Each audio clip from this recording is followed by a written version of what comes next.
की रिक्ति आप नहीं भरेंगे तो पढ़ाई कौन करेगा? कहीं में है तो कहीं फिजिक्स टीचर नहीं है, कहीं मैथ टीचर नहीं है। एक बात और 1961 का शिक्षा एजुकेशन कोड होगा कहीं लाइब्रेरी में, कोई नहीं पढ़ता है शिक्षा विभाग। उसमें लिखा हुआ है कि यदि हम 12 बजे तक लेट आएंगे स्कूल, रवि प्रकाश बाबू, तो हमारा कॉलम में लाल रोशनाई लगा दीजिए। 12 बजे के बाद हमारा सीएल होगा, वेतन नहीं कटेगा। वेतन किसी का बंद करना, वेतन काटना मानवाधिकार का उल्लंघन है। वेतन भोगी जो होता है, वेतन पर केवल उसी का अधिकार नहीं है, वेतन पर उसके बीवी बाल बच्चे परिवार का अधिकार है। इसीलिए आप शिक्षा संहिता पढ़ लीजिए, आप लेट मार्क हमको कीजिए। लेकिन लेट मार्क कैसे कहते हैं? 9:30 बजे कहते हैं आओ, अब फोटो दे दो, क्या कहते हैं? हाँ, सेल्फी दे दीजिए। आज हम जाम में फंस गए, मोटरसाइकिल गड़बड़ हो गई, साइकिल गड़बड़ हो गई, बस हमारी नहीं चल सकी, तो 9:35 में जाता है आपका हाकिम और राज करके हमारे कॉलम में खत्म कुटी कर देता है। हम पहुंचते हैं, प्रणाम की व्यवस्था, प्रणाम प्रणाम, हम तो पहुंच गए, भाग गया एक स्कूल से दूसरा स्कूल। यह क्यों चले जाइएगा केंद्रीय सचिवालय। लेकिन हम जिस धरती पर जन्मे हैं, ये बेटे हमारे हैं, ये बेटियां हमारी हैं। हमको ज्यादा दर्द है कि इसका हम बेहतर मनुष्य निर्माण करें, चरित्र निर्माण करें। हमको दर्द है, एक गुरु का दर्द, एक बाप का दर्द है। इसीलिए हमको ही नहीं आइए पहले से नियम। लेकिन 9:35, 9:37, 9:38 में आप हमको जुर्माना मत, हम पढ़ाएंगे। और बिहार विद्यालय परीक्षा कहिए दीपक बाबू, अवकाश तालिका माध्यमिक विद्यालयों में निदेशक माध्यमिक शिक्षा के दस्तखत से नंबर आ रहा है, हम सुझाव देंगे, बैठेंगे, हम मनोज बाबू दस्तखत करेंगे। प्राइमरी में भी अवकाश तालिका 1 हो, उत्कृष्ट माध्यमिक विद्यालय में अवकाश तालिका 1 हो। और हमारी जो अवकाश तालिका है रवि प्रकाश बाबू, उसमें निदेशक माध्यमिक का निर्देश जब जिसका मन होता है। अब तो प्राइमरी सेकेंडरी में कोई भेद नहीं रह गए। क्या कठिनाई होती है? उत्क्रमित विद्यालय जो हमारे मिडिल स्कूल में चलता है 9वां 10वां, उसमें परीक्षा का डेट कुछ है, हाई स्कूल में कुछ है।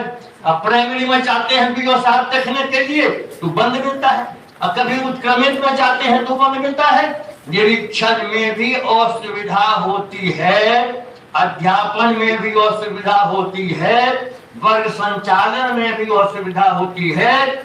इसीलिए निदेशक प्राथमिक शिक्षा, निदेशक माध्यमिक शिक्षा, एक अवकाश तालिका और एक छुट्टी का नियम बनाइए। और अब हमारा मूल्यांकन, हम मान लीजिए 9:30 बजे गए तो पढ़ाएंगे तो हम ना घोड़ा को पकड़िएगा कि जल्दी पानी पियो इस तालाब में, उसको प्यास लगेगी तब न। हम पढ़ावे कैसे और हमारा मूल्यांकन कैसे हो? मुझको सेंट्रल यूनिवर्सिटी का भी तजुर्बा है, मैं उसके बोर्ड ऑफ मैनेजमेंट में 8 साल था मेंबर। वहां था सेल्फ अप्रेजल रिपोर्ट। शिक्षक आज क्या पढ़ाएगा वह लिखता है अपनी डायरी। मैं जब शिक्षक था और जो प्रधानाध्यापक हुआ, दोनों अनुभव। मैं कल क्या पढ़ाऊंगा, रात में मंत्री जी में पाठ टीका लिखता था नियमतः, और सवेरे पत्रिका पर प्रधानाध्यापक दस्तखत करते थे, और वही ब्लैक बोर्ड पर मैं लिखता था कि आज हमको निराला की कविता पढ़ानी है, क्या क्या इसमें कठिन शब्द है।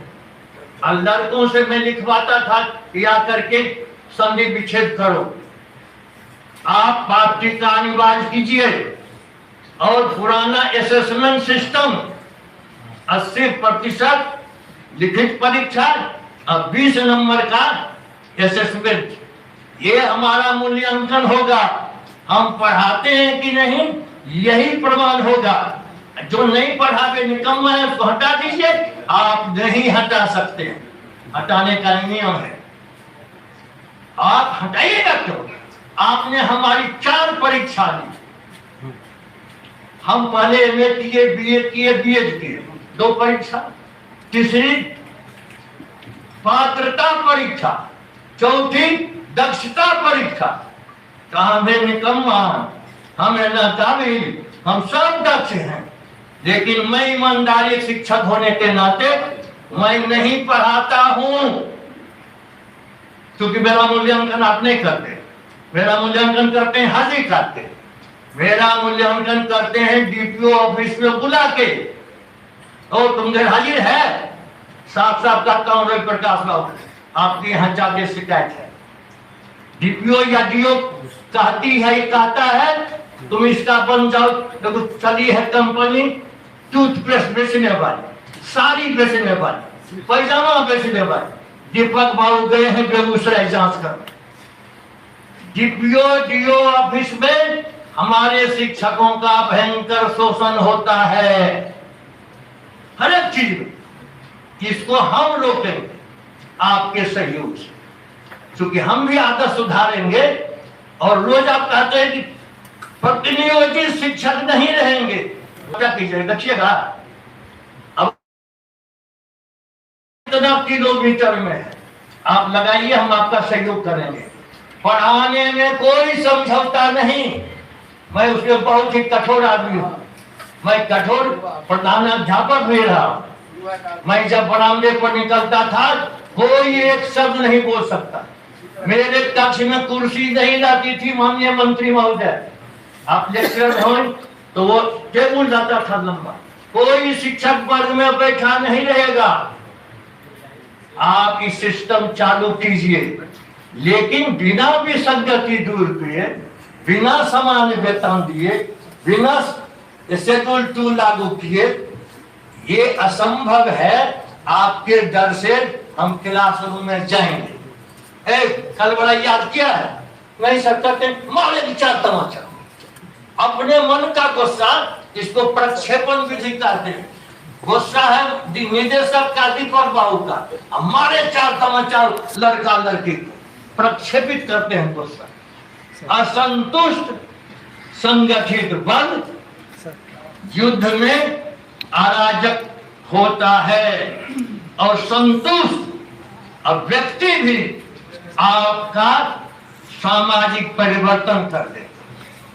इसलिए नक्शे में मेरा कहना है तमाम शिक्षकों की भावना के साथ कि आप हमको समय पर वेतन दीजिए, रिक्ति की पूर्ति नियोजन सिस्टम को हटाइए, सीधे जाइए बिहार लोक सेवा आयोग।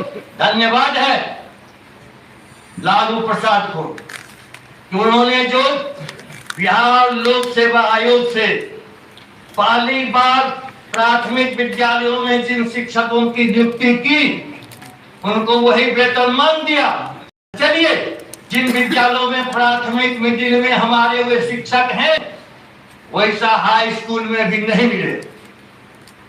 कितने जो बीआरसी सीआरसी ट्रेनिंग में वही सब हमारा जाता है शिक्षक, देखने सुनने में भी किसी आईएएस आईपीएस से कम नहीं। दुर्भाग्य है कि 1 नंबर 2 नंबर से छूट गया।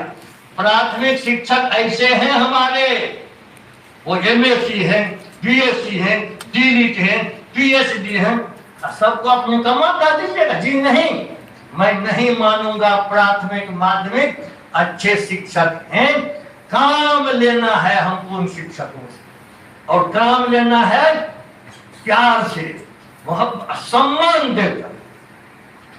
और भ्रष्टाचार को हम खत्म करेंगे शिक्षा विभाग से, नीचे से लेकर के ऊपर तक, और उसमें हम आपका सहयोग लेंगे।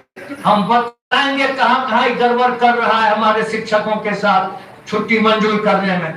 आप कहते हैं मेडिकल में जाइए एडीएम के पास, हुई ADM of education department, DDC के पास। जी नहीं, हमारी छुट्टी प्रधानाध्यापक मंजूर करेगा। पहले भी हम करते थे, हमारा नियंत्रण रहेगा उसका। अब इधर उधर हमको क्यों टहलाते हैं? प्रधानाध्यापक की छुट्टी डीओ करा देता है, बस कहे दौड़ाते रहते हैं। अब आइए जरा बिहार विद्यालय परीक्षा समिति का हम अंत कर रहे हैं। आप वहां क्या शोषण रोक सकते हैं माननीय मंत्री जी? 25 रुपया लेता है मृत्युंजय करता रहा था। ऑनलाइन हम करते हैं दीपक बाबू, पैसा हम विद्यालय से देते हैं और कहता है बोर्ड की हमको दे दीजिए। अब विज्ञप्ति में आवेदन पत्र का शुल्क 20 रुपया हम निकालते, 60 रुपया हम निकालते, प्रिंट आउट हम निकालते, 60 रुपया ये, अब 25 रुपया ऑनलाइन लीजिए।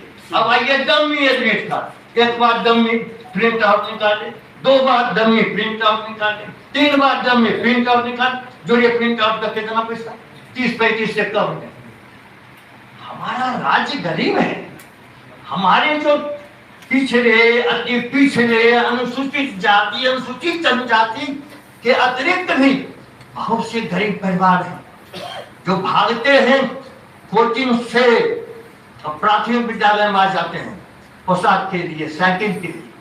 आप इस सिस्टम को बंद कीजिए बिहार विद्यालय परीक्षा समिति से माननीय मंत्री जी, कि गरीब का शोषण बंद कीजिए। और जो निदेशक माध्यमिक शिक्षा की अवकाश तालिका है उसके मुताबिक हमको पढ़ाने दीजिए। 3 महीना पहले फॉर्म भरा लेता है, हमको बैठा देता है, लड़के नहीं आएंगे, दीपक बाबू जाएंगे विद्यालय, विद्यालय मिलेगा सुना, आप जितना हमारा वेतन काटना है काट लीजिए। वो एग्जामिनेशन बोर्ड में भी मैट्रिक था, सेंटर किया, फॉर्म भरा, विद्यालय जाना बंद, 3 महीना पहले बैठा देता है। इसलिए बिहार विद्यालय परीक्षा समिति के अध्यक्ष सचिव को बैठाइए, उनको समझाइए, देखिए पढ़ाई में हर्ज मत कीजिए, फुल सेशन हमारा जो चलेगा, हमने पाठ्यक्रम तालिका छापी है बिहार में। अब परीक्षा का कहता है विद्यालय कार्यक्रम बनावे, क्वेश्चन आउट हो जाता है। जब हम टेस्ट का क्वेश्चन आउट कर देंगे दीपक बाबू, तो उसकी आदत खराब होगी, माफिया गिरोह मैट्रिक और इंटर का भी लीक करेगा। जांच परीक्षा का क्यों कॉन्फिडेंस हम और अंतिम करेंगे, फिर हम दोहरा दें पंचायती राज सिस्टम बंद कीजिए। ये कभी विसंगति दूर नहीं होगी। माननीय मंत्री यदि सहमत नहीं होंगे, लेकिन उनको परिस्थिति बदलाइए। ये जो सिस्टम चालू किया है, कोई मुखिया जी नहीं जाते हैं, कोई जनप्रतिनिधि हमारे विद्यालय नहीं जाते हैं, कोई जनप्रतिनिधि हमारे विद्यालय नहीं जाते हैं। हाँ, कहीं कुछ हुआ चाहे मिड डे मील या तो, हाँ कहीं कुछ हुआ चाहे मिड डे मील या तो किसी को टॉर्चर करना है तब पहुंच जाएंगे। हम जब पहली बार बात किए थे, हमारे जिस स्वर्गीय मदन मोहन झा के साथ बैठे थे हम लोग, मदन मोहन झा एक हमारा ऐसा शिक्षा सचिव था, शिक्षक संघ में जाके डिस्कस करता था हर एक पॉलिसी, और हमने कहा था कि ट्रेंड शिक्षकों की सूची जाती थी टीएससी ऑफिस, कौन विद्यालय में रिक्ति हो वाली है दिसंबर में, नवंबर में हम उसकी पोस्टिंग कर देते थे, कोई अराजकता नहीं। अब तो 10-10 साल शिक्षक नहीं जाता है, पद लिखता रहता है। इसलिए सिस्टम ये लागू कीजिए, वेतनमान में एकदम विसंगति दूर करवा दीजिए, और एक समान अवकाश तालिका, उसमें कोई पैसा नहीं लगेगा माननीय मंत्री जी, छुट्टी मंजूर करने में कोई पैसा नहीं लगेगा, विद्यालय संचालन में पाठ्यक्रम चालू कीजिए, असेसमेंट सिस्टम चालू कीजिए, और शिक्षकों का जितना आप सम्मान करेंगे उतना आपको, आपके राज्य को, इस शिक्षा विभाग माननीय शिक्षा मंत्री प्रोफेसर चंद्रशेखर के नेतृत्व में उतना ही बिहार में नाम रोशन करेगा। इसलिए मैं चाहता हूं कि प्रत्येक संगठन से एक उनके अध्यक्ष या महासचिव से उनकी भी राय संक्षेप में ले लीजिए, सबों का लिखित ज्ञापन ले लीजिए, और जो कॉमन इशू में सरकार ने अभी तक क्या विचार किया है ये भी हम लोग सुन लेंगे। या फिर विचार करके हम लोगों को बतलाइए कि प्राइमरी सेकेंडरी में कॉमन इशू क्या है। बाकी और भी मुद्दे इन लोगों के हो सकते हैं। कॉमन इशू में अभी तक शिक्षा विभाग ने क्या अभिमत बनाया है कि सुन ले। आज आप लोग सुनाने की स्थिति में नहीं है तो बारी बारी से जब बुलाइए तो प्रत्येक संगठन का सम्मान, या आप कहते हैं एगो चिट्ठी लाइए, ओरिजिनल लाइए, या नई बात है दीपक बाबू आपके लिए। जो हम लोग बैठ गए तो आया कोई सिपाही, ओरिजिनल चिट्ठी जिसके पास है वही एगो बैठे। हम कहा अच्छा अच्छा सब नया आदमी है। फिर कहा अच्छा, हमने कहा देखो संगठन समूह का माने होता है एक नहीं, जहां संघ हुआ वह समूह, कम से कम 5 तो रहेंगे ही। जाके माननीय मंत्री को कर। फिर अरे लोग हटे रहे, अच्छा बैठ गए तब बैठ गए। तीसरा, ये सब उन बच्चों को सिखा दीजिए कि फिर दूसरी बार ऐसी घटना नहीं घटे। चूंकि मैं यहाँ था, मेरी इज्जत सब लोग करते हैं, इसलिए मेरे अनुरोध पर लोग सब बैठे रहे। हम सबको धन्यवाद करते हैं कि आप सब एकदम अनुशासित होकर शिष्टता पूर्वक लेकिन मांगों के प्रति दृढ़ता पूर्वक कड़छी मत कीजिए। मर्यादित भाषा में माननीय मंत्री के सामने अपनी अपनी बात पॉइंटेड भाषा में पॉइंटेड रखते जाइए। यदि मंत्री जी इजाजत देंगे अपना बोलना शुरू। बहुत धन्यवाद। ये सकारात्मक पहल। बारात तो आपने बुला ली, अब देखिए ये पानी बहुत देर से मांग रहे हैं, तो कहिए एक गिलास पानी चलवा दे। अब तक पहले पानी पीछे पानी